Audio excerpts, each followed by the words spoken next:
What is going on, guys? Welcome back. In this video today we're going to learn how to train an intelligent AI chatbot from scratch, so no large language models, training it from scratch in Tensorflow, and how we can then integrate it into a web application using Flask. So let us get right into it.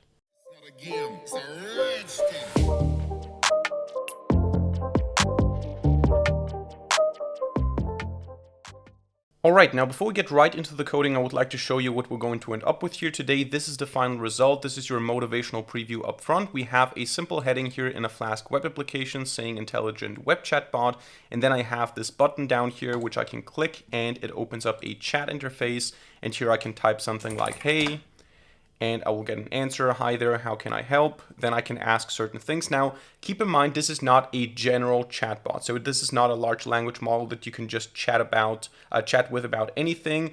This is a chatbot that is trained on certain intents. So I have a file full of categories. For example, here now I have the category or the intent programming. I have one about Flask.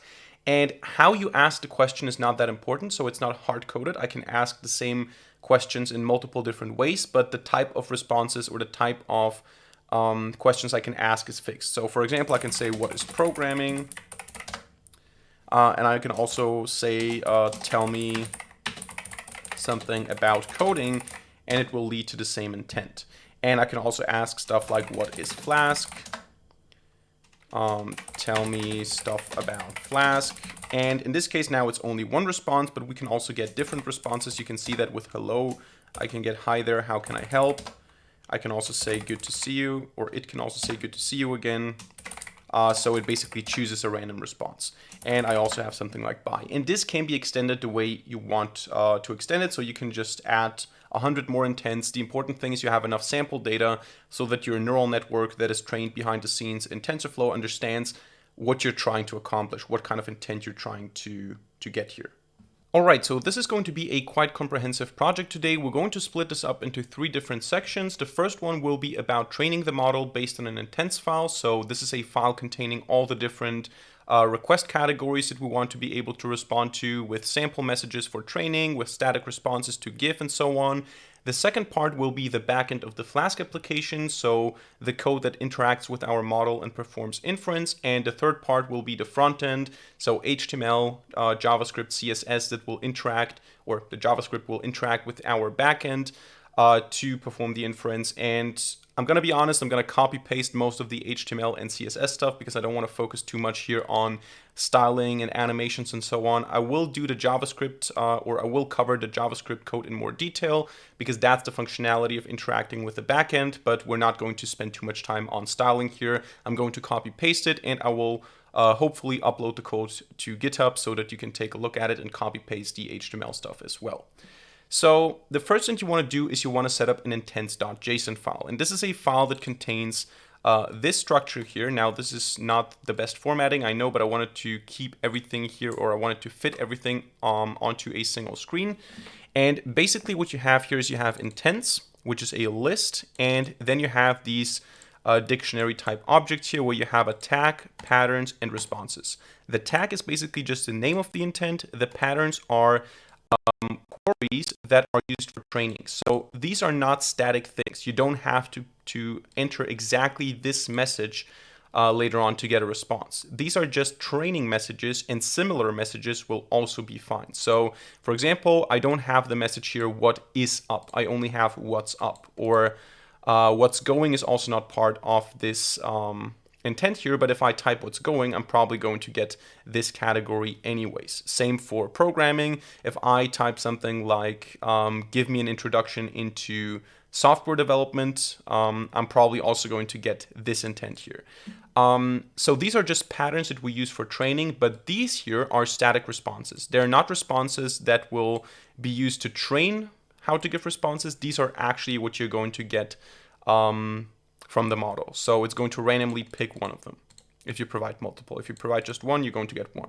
So this is very flexible here. You can extend this to be whatever you like. Just make sure you have enough diverse examples. So you can add 20 more intents if you want to. You can add anything that is particular to your use case. For example, I could turn this into a neural 9 assistant. I could say I want to have a tag. I want to have a tag called neural 9, and in this tag I have the patterns. What is neural 9? Is this a YouTube channel, or what's the YouTube channel of neural 9? What can I learn there, and so on. And then it would give the responses, or one response would probably be more reasonable here. And you can extend this, as I said, to be whatever you like. And this is the basis here. So I have, in this case, a greeting intent, a goodbye intent, a programming intent, a how intent, which is basically asking the chatbot, how are you? And then a Flask intent, which gives me information about what Flask is.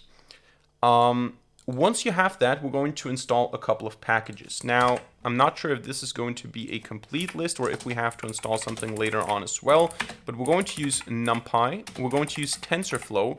Now, to make sure you have the same packages as me, I have TensorFlow 2.14. This can be relevant if you have some compatibility issues. The reason might be you're not on the same version of TensorFlow. So I use TensorFlow 2.14 just because my code somehow seems to break at 2.16 for whatever reason. We're going to also use NLTK, the Natural Language Toolkit. We're going to use Flask, obviously. Now let me double check if in the other files of my prepared code here I use something else that has to be installed. I don't think so. So I think that's actually it. These are the packages that we need to install. And once you have them installed, we can start by creating our first section, or by working on our first section. I'm going to call this model training.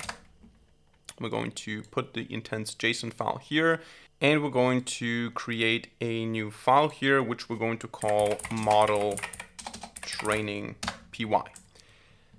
All right, so in this file, we're going to take the intents, we're going to lemmatize them, we're going to tokenize them, and then we're going to create a so-called bag of words where the individual words are just positions in a matrix, and we have a 1 or 0 depending on whether they occur in a sentence, in a request or not. So this is a very simplistic approach, but we're going to do it like this.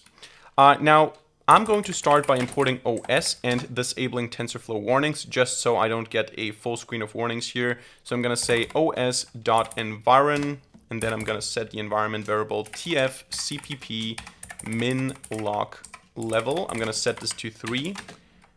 You don't have to do that. I just do it because I don't want to have all the warning messages in the command line, which I usually get. And then we're going to import a couple of core Python packages, a random, pickle for serialization, JSON obviously for working with the JSON file. And then we're going to also import numpy as np. We're going to import nltk. We're going to import from nltk.stem the WordNet lemmertizer. Chances are we need to install a package using nltk.download, but let's see if that's the case. And then we're going to we're going to import from TensorFlow the different components of the neural network that we're going to build. Now you can choose your architecture yourself if you want to play around with that. I'm going to use a very simple one. I'm going to say from TensorFlow.keras.models, we're going to use a simple sequential model. From TensorFlow.keras.layers, we're going to use the following layers: the dense layer, which is a normal feed-forward layer, the activation layer, and also a dropout layer for regularization. And then finally, we're going to say from TensorFlow.keras.optimizers, we're going to use the stochastic gradient descent, so as GD. All right, so these are the imports, and now we can start by lemmatizing, tokenizing, and then turning all of this into a bag of words. So we're going to start by saying lemmatizer. By the way, this is all very similar to one of the most popular videos on my channel called Intelligent AI Chatbot in Python. It's going to be slightly different, but it's going to be very similar to the code that we've written there. Just because this part doesn't really change that much, and the new thing will be integrating it into a Flask web application. So the lemmatizer is equal to the WordNet lemmatizer. Let me just see if I have to download something for this. No, okay. Chances are you have to download something. You will maybe get a message with something like run nltk.download and so on. But if not, it's fine. So just keep coding. Lemmatizer is WordNet lemmatizer. The intents are going to be equal to JSON load, and we're going to open the intents.json file here. And now we have basically a Python dictionary containing a list, and then we have in this list all the intents. So what we're going to do is we're going to say words is going to be an empty list, classes is going to be an empty list, documents is going to be an empty list, and ignore letters is going to be a list of characters that we want to ignore in the request. We're going to ignore question marks, we're going to ignore exclamation marks, we're going to ignore points or dots and commas. And now what we want to do is we want to go through all the intents, through all the patterns, so through all the sample requests that we have here. We want to get a list of words and we want to add them to the total words list. The total words list is basically what kind of words are existent in our universe here, in our intents file. So we're going to say for intent in intents, which is our list, for pattern in intent patterns. So we go through all the intents, all the patterns of the intent, and we say the word list is equal to nltk.tokenize, word tokenize, sorry. And we're going to take the pattern and extract or tokenize the individual words here. And then we're going to extend our words list by the word list. We're going to basically append all these individual words to the word list. And then we're going to say document append, and we're going to append the word list and the tag. This is basically our XY training data combination. So we have documents append, we add the word list, and we associate it with a specific tag. So the word list that we get by tokenizing, for example, what is programming, this will be mapped to programming. And we do that for every single pattern that we have. So for all these sample requests. All right, and then we're going to say if intent tag is already part, or actually if it's not already part of classes, we're going to also add the intent tag to the classes list. All right, so what we're now going to do is we're going to lemmatize the words. So we're going to say here, so this is basically word stemming. We're going to reduce them down to the essence of the word. We're going to say words is equal to lemmatizer.lemmatize word for word in words if word is not in ignore letters. So we get all the tokens if they're not part of this ignore letters, or ignore symbols is probably it's a better term, ignore symbols. If they're not part of that, we're going to lemmatize them and they're part of the words list. And then we're going to say that words is equal to a sorted set of words. The reason we do that is because set eliminates all the duplicates and sorted turns it back into a list and also sorts it at the same time. And we're going to do the same for classes. The classes are going to be equal to sorted.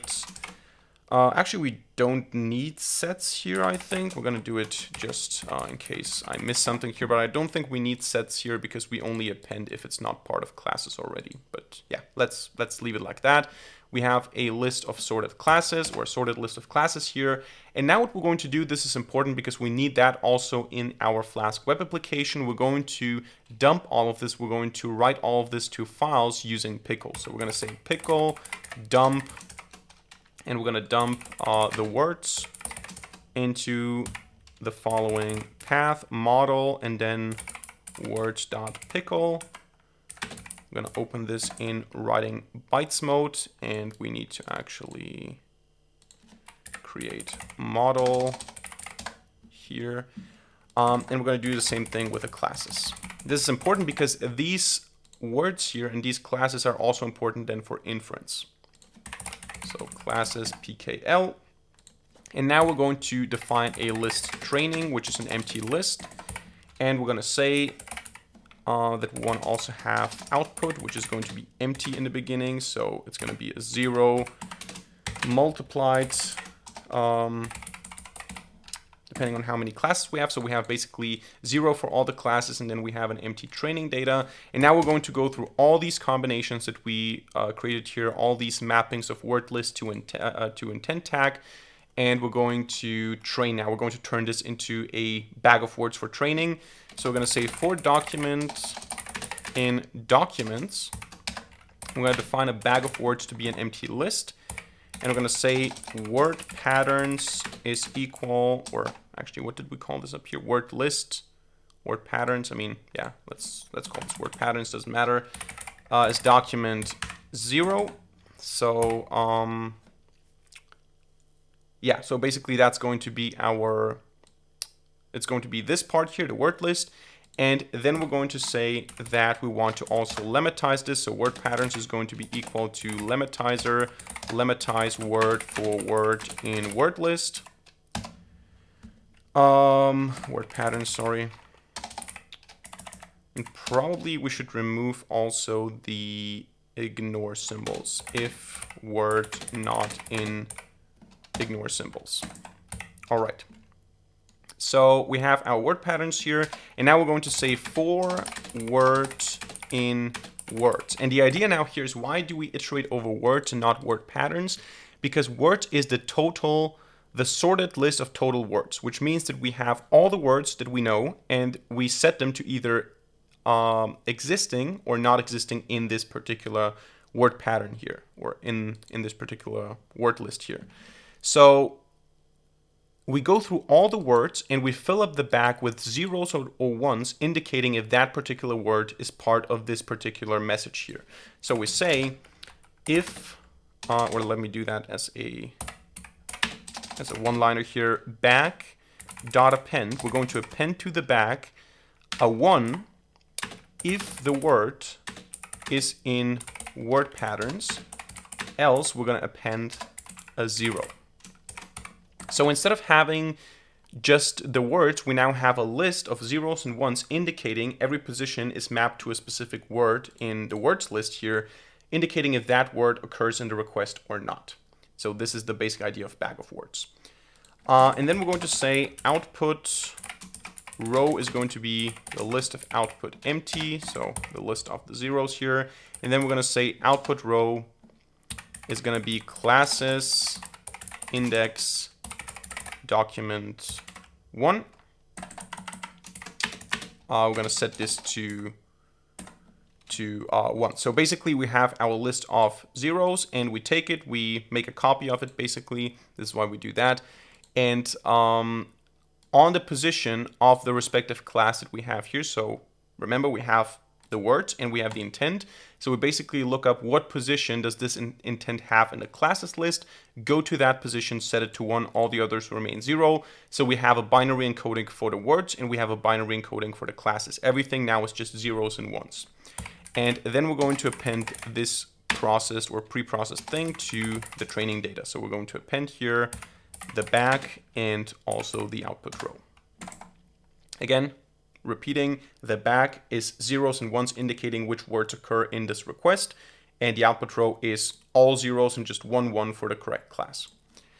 And this is something that we can easily work with in our neural network structure. So we're going to now perform a random shuffle of the training data, and we're going to say that the training data also is a NumPy array. So we're going to turn it into a NumPy array. And now let me just add a couple of lines here so that I can code up here. We're going to define the train X data to be equal to the list of training all the data, but just taking index 0, so just taking the bags, and then the Y data is going to be just taking the output rows. So we pass a 1 here. And now we can define our neural network. We can say that our model is a sequential model. We can add a simple dense layer to it. So we add a dense layer with 128 neurons. Input shape of that layer is going to be equal to the length of the training data. So basically one instance, the length of one instance, and we're gonna have a comma here, and we're gonna say that there is an activation, which is ReLU, so rectified linear unit, just a basic, but just the identity function if it's above 0, and otherwise it's just 0. And Then we're going to add a dropout layer. So we're going to say dropout 0.5 for regularization while training here. Then we're going to add a dense layer with 64 neurons, also activation ReLU. And then we're going to add another dropout layer. Now, dropout is only important for training, not for inference. And then finally, we're going to add a... actually, we don't need an activation layer. We can just use a dense layer with an activation function. So let's do it like this.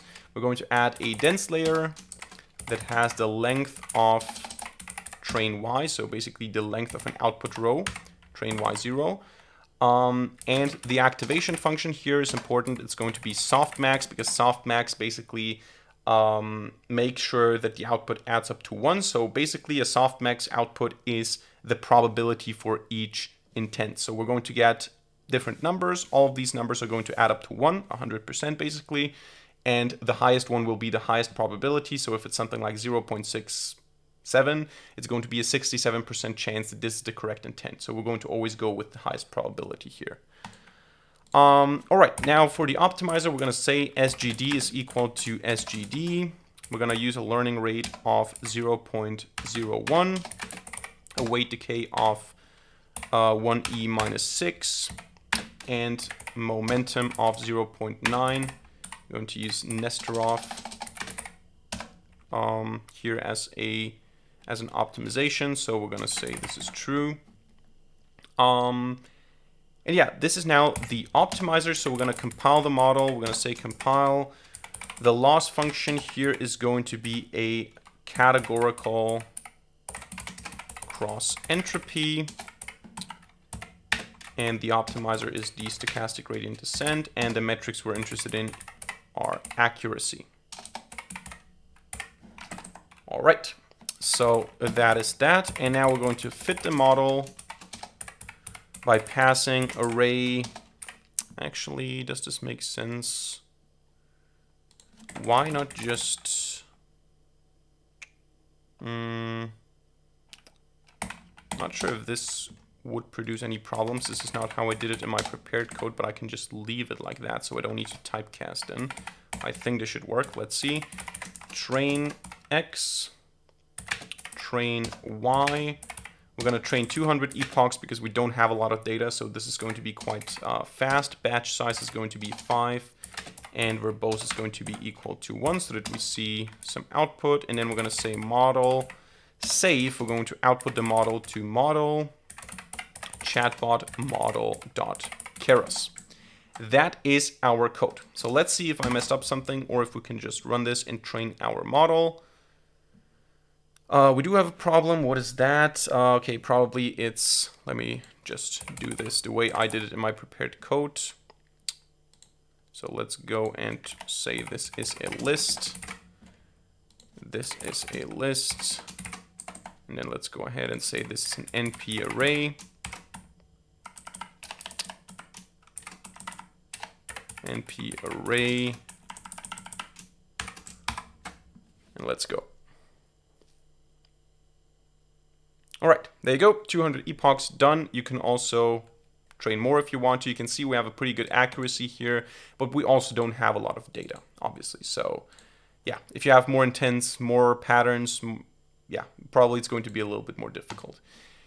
Especially if you have overlapping stuff, right? So if you have something like what is programming and then what is web development, if those are two different intents, then you might have some more problems there. But that is now our training code. We now have our chatbot model, we have classes, and we have words. This is the section 1 done now.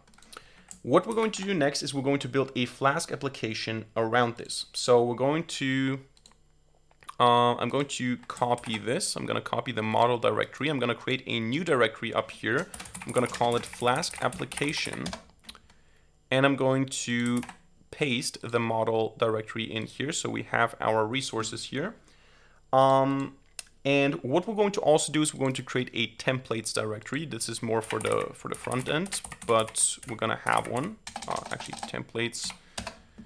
And I'm just going to put in a generic index HTML file in here, nothing too special. And then we're going to define our app.py. So we're going to create a Python file, app.py. But before we even go into the Flask application itself, I'm going to create another file called utils.py, where we're going to have all the code necessary for interacting with the model. And these are just going to be functions that we then call in the application. The application itself will just be a basic API. We're going to send a request with a message and we're going to get a response. That's it. But the whole logic of interacting with the model, getting a result, is going to be done here in utils. So what I'm going to do is I'm going to go to the model training file and I'm going to copy the imports that we had here. Actually, don't think we need all of them, but I'm going to copy this part for sure.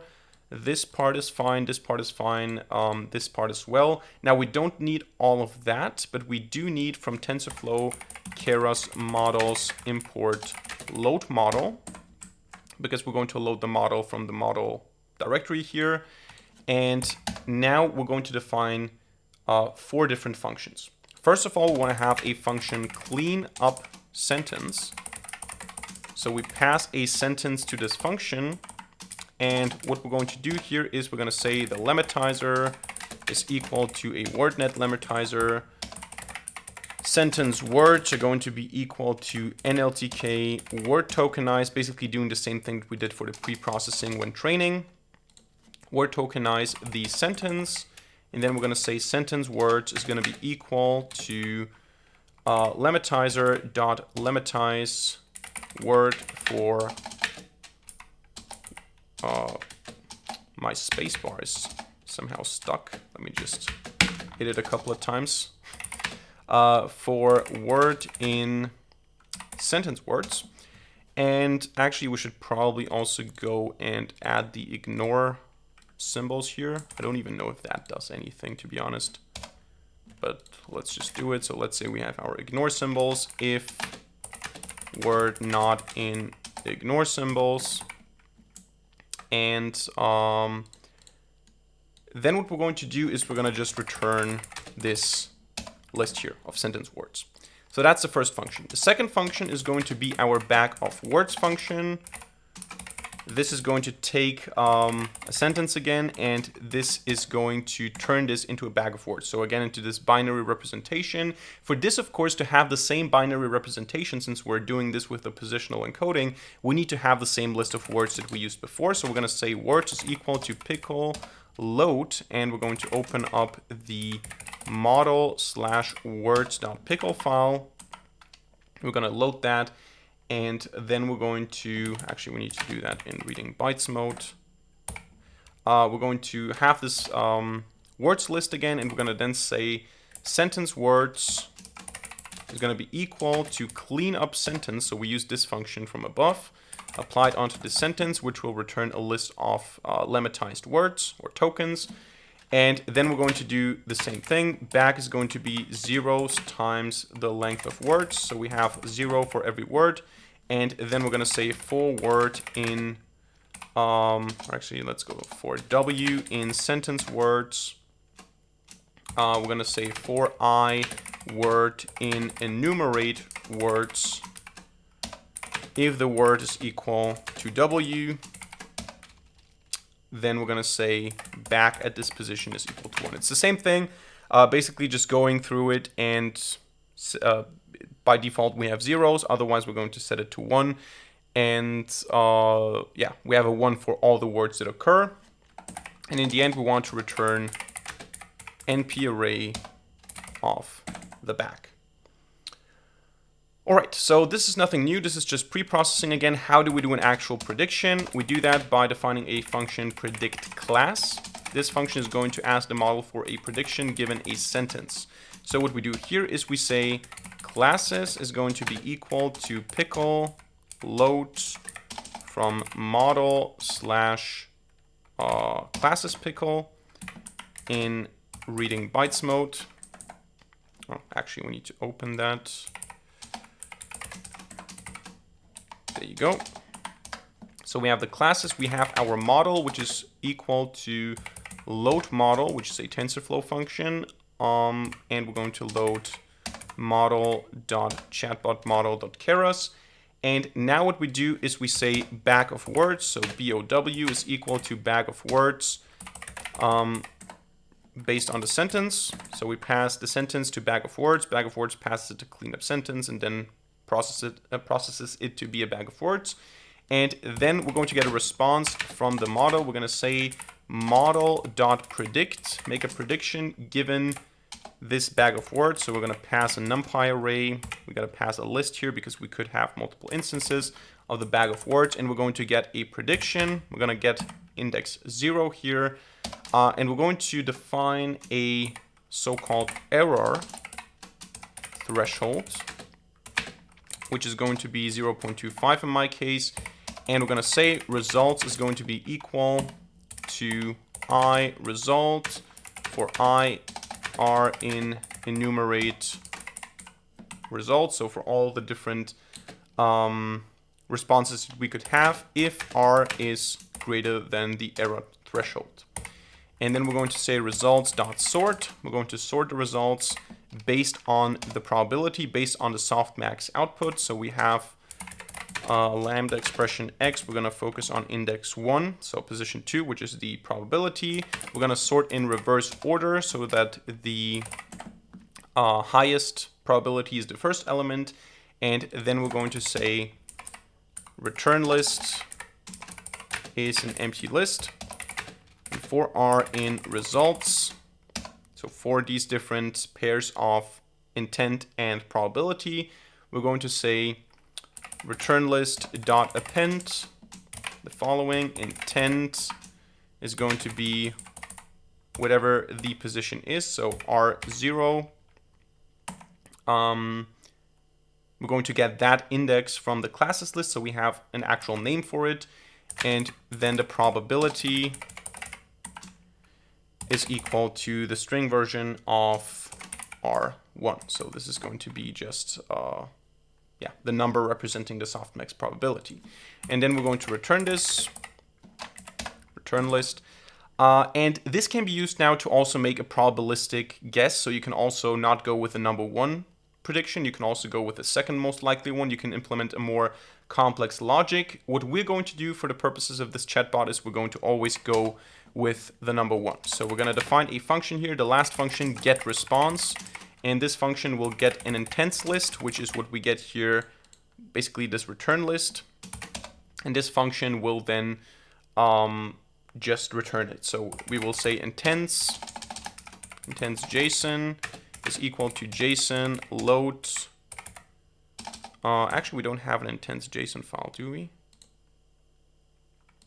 No, we need to copy that to the same directory here. So it's going to load the intents.json file. Is this in the same directory though? Yeah, it is. It should work. Let's see.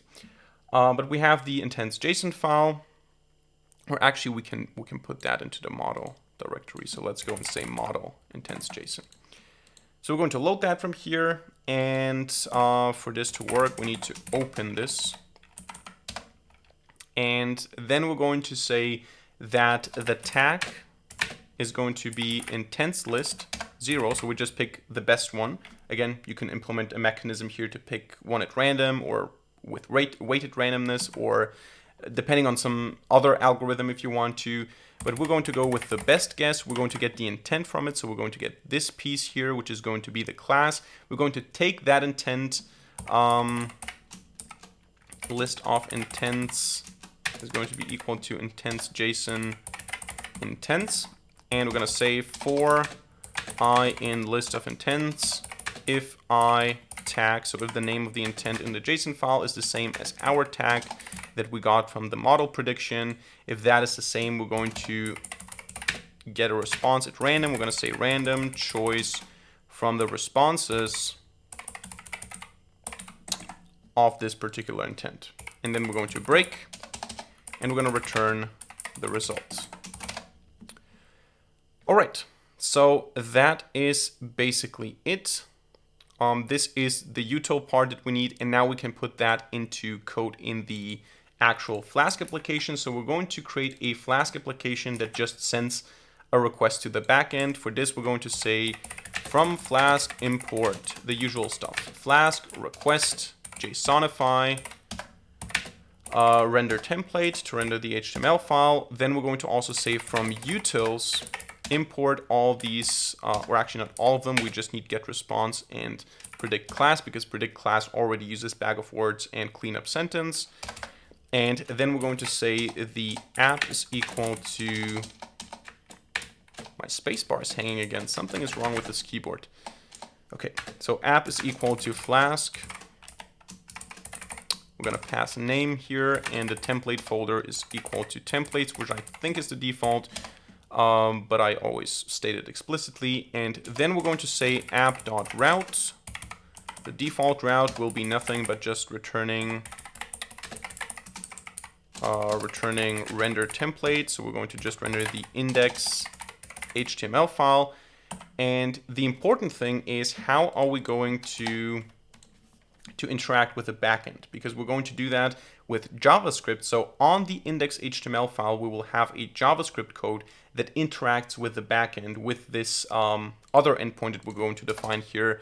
And this is going to be the endpoint handle message, which is going to only accept method equals, which is only going to accept post requests.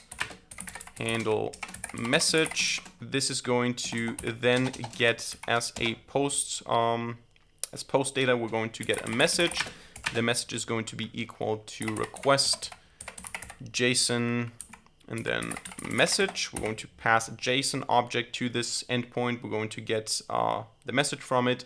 We're going to get an intents list based on the message. So we're going to call the predict class function on the message, and then we're going to get the response by calling the get response function on the intents list, which could also be further combined into one function actually. Let's leave it like this now. And then we're going to return to the front end, we're going to return a JSON object of response pointing to the response. And that is basically it. We're going to then say if underscore underscore name underscore underscore equals main. We're going to run the application on 0000, so localhost debug equals true. And that is our Flask application, just interacting with our utils code that we wrote a minute ago. So this is now all of the backend. We need to move on to the front end now, because the front end will actually have the code that interacts with the backend. Now, as I said, I'm going to copy a large part of the styling because I don't want to type now CSS code. I hate CSS.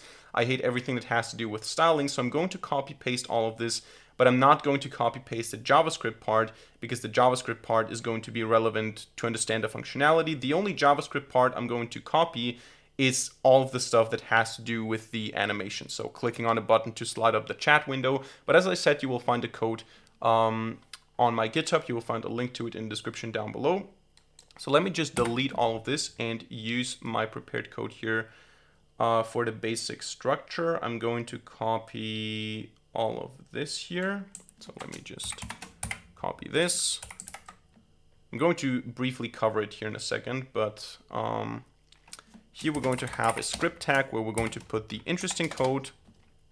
And then after this, we just actually need to do a closing tag for body and HTML. And what we also want to copy paste now for the script here is just the basic chat toggle here. So we need to have, or actually I can code this myself as well. So let me just restructure this here with my development environment. So we're going to do reformat code. And what we have here is just a basic, so functionally speaking, we have a lot of styling stuff here, but functionally speaking, what we have is we have a simple heading, which is our intelligent web chatbot heading. And then we have here a chatbox div, a chat toggle button, which is the blue button that you saw in the preview, a chat content div again, and then we have again a div with the messages, a div with the input, and in the input div we have an input type text and a button with the ID send button that says send. The only important thing is that you have a text box and that you have a send button, and that you have a pane for messages, because that's everything that's functionally relevant. Now, what we're going to do now is we're going to add one simple animation so that we actually get a toggle. So I'm going to show you how to do that. We're going to say, first of all, here, document, $document, dot ready, and we're going to define a function. Actually, let me also reformat this. And in here now, we're going to define all the stuff that we're going to do once the document is ready. We're going to define a function, or an event actually, which is going to be the chat toggle. Remember, we have this button here with the ID chat toggle, so we need to add functionality to it. We're going to do this by saying we want to get the ID chat toggle. And we're going to say when you click on it, we want to have this function defined here.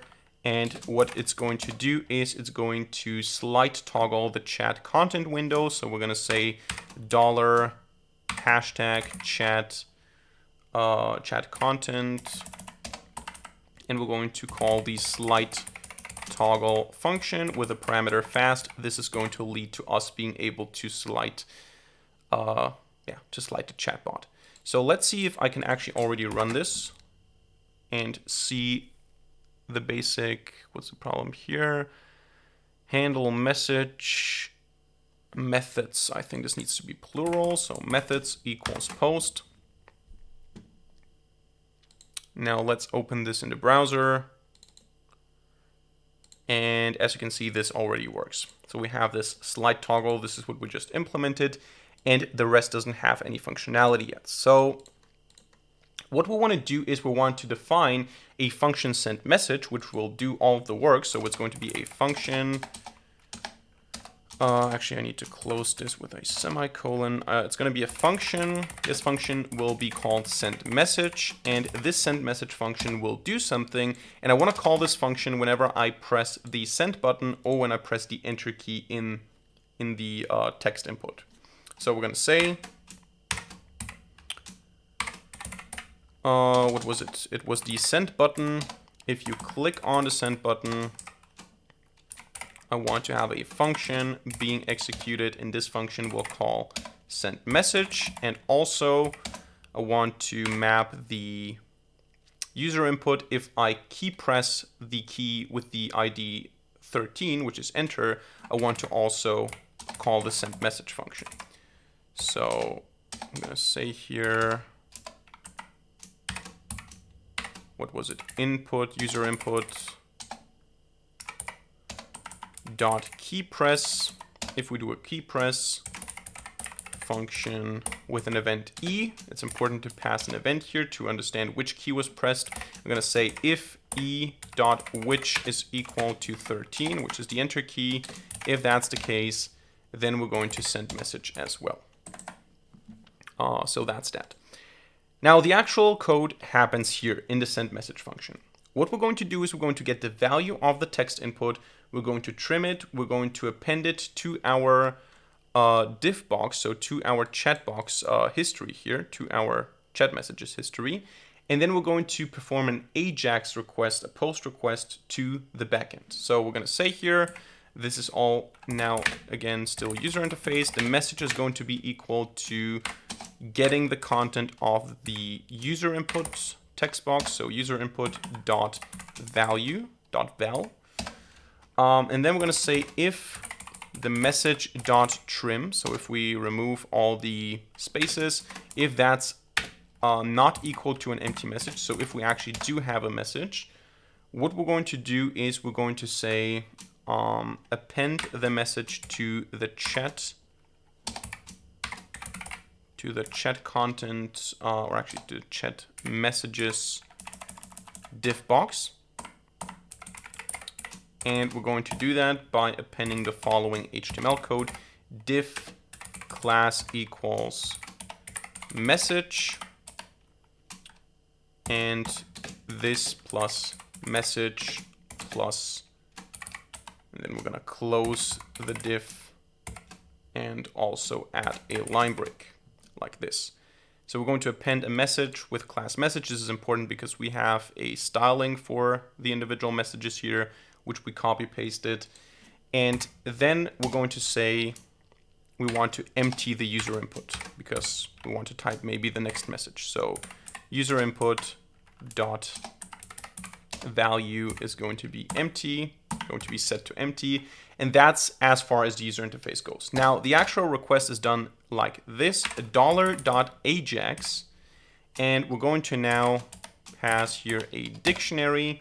And in this dictionary, we're going to map URL to, in our case, /handle message. So it's going to be targeted towards this endpoint here, this route, handle message.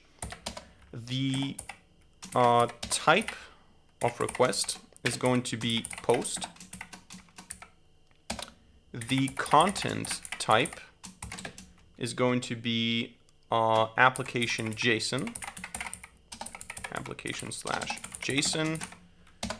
And then the data that we actually want to pass is going to be JSON.stringify.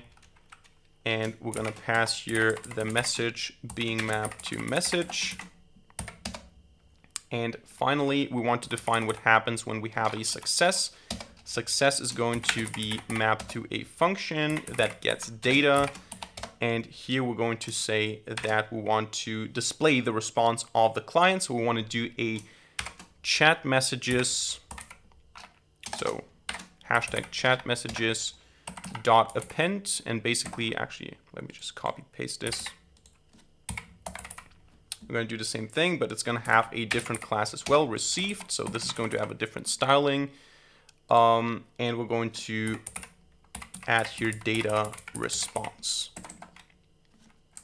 And then finally, we're going to also scroll to the top. So we're going to say chat messages dot scroll top. And we're going to say here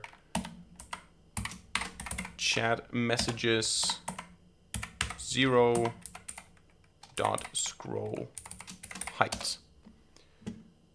I hope I did not mess this one up here. So actually, let me see. There you go. No, should work.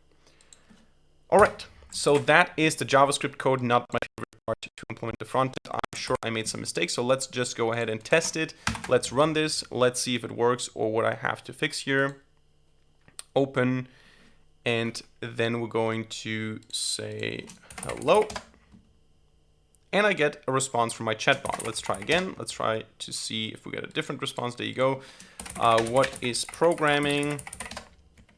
Programming, coding, or software development means writing computer code to automate tasks. What is Flask? Oh, now it has a problem with Flask. This is interesting. Why is that? What is Flask? Okay, this was interesting. What is Flask? Okay, for some reason I get programming, coding, or software development if I type it like this. Interesting, but this is a problem with the model. The cool thing now is if I want to add some functionality, all I have to do is I have to repeat the process. I have to go to the intents JSON file. I have to add a tag. So let's go and copy paste this. Add a new, or actually, let's do it just like this. Say neural 9. Now replace the patterns by something like what is neural 9? Tell me what is going on with my space key. Tell me something about neural 9. Let's just keep it at that. And then we can have a static response. Neural 9 is a YouTube channel and educational brand focusing on machine learning and Python in general, or programming, mainly Python in general. So now we have this new intent. So all I have to do is I have to rerun the model training. I can run it. I can run again the 200 epochs. There you go, it's done. Then I copy all of this again. So I copy this, I replace all of this, paste it here, also copy paste the intents.json file, and then that's it. I now have a new intent in my chatbot. I can run this again. I can go into the browser and I can ask immediately if he can tell me something about neural 9. What is neural 9? And I get a problem here. Okay, let me just see. Oh, I think the problem is that the lowercase, uppercase stuff. So let's see, what is neural 9? There you go. Okay, so it seems to be case sensitive. But the point is you do get, you can easily add new intents. You just have to probably diversify certain keywords. So maybe you should also include some intents with uppercase, lowercase differences and so on. Or you can in general add some code that handles this. But this is how you can develop an intelligent web chatbot from scratch in Python. So that's it for today's video. I hope you enjoyed it and hope you learned something. If so, let me know by hitting the like button and leaving a comment in the comment section down below. And of course, don't forget to subscribe to this channel and hit the notification bell to not miss a single future video for free. Other than that, thank you much for watching. See you in the next video and bye.